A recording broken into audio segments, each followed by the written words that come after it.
My name is Patty. I'm 59 years old. I've been at Sacrifice Hope for 4 months. I was adopted when I was a baby. I grew up in a dysfunctional family, and then I got taken out of the home and put in foster homes. I accepted Christ when I was 16 years old, but I didn't live Christ-like. So I got married at an early age and had kids. I went on to drinking because my ex-husband was drinking, and then it ended up just real awful. He beat on me every day. He did that for many years. I ended up leaving him and moving to Texarkana, and then he came down and then he took my kids from me. From that, I ended up going to drugs, and then I ended up in prison.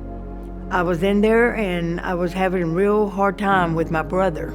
And there's a lady in there that was the mentor. She sat down and talked to me, and she says, we pray and give it all to God and just let God take care of it.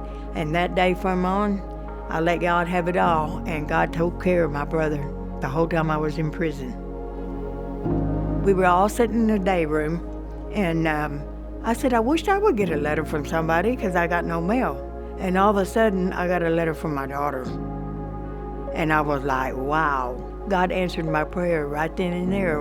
In February of 2019, my son, he was locked up at the same time. I wrote him the whole time I was in there. I found out where he was at, and I wrote him.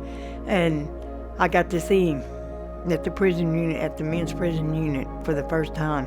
Really, the verse that really got me was Ezekiel 36:26. I will give you a new heart and a new spirit. And he was speaking out to me. And so in the faith-based dorm, that's where I stayed for 3 years.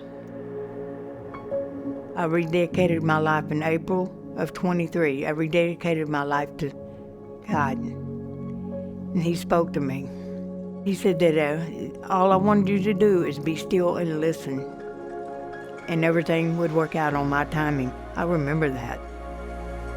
When I got released, I was going to Sacrifice Hope. There was a girl in there that had got accepted there, and I wrote them. I did it again, and I filled the whole application out, and I was waiting and praying on it, and then next thing I know, I'm getting an acceptance letter. I didn't really know because I was scared. I've been locked up for over 7 years, and I really didn't know how I was going to adjust, but the way I felt when I got there, even when I got off the bus, I just felt the love with them when they hugged me. I just felt it.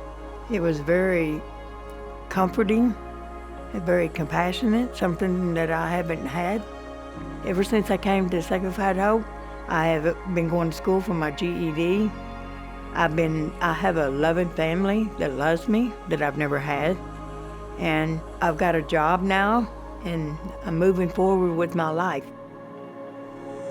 I thank God that he answered my prayers to Sanctified Hope because I have a new life, and I live a new life with him. He has answered so many prayers of mine, and only God could do that.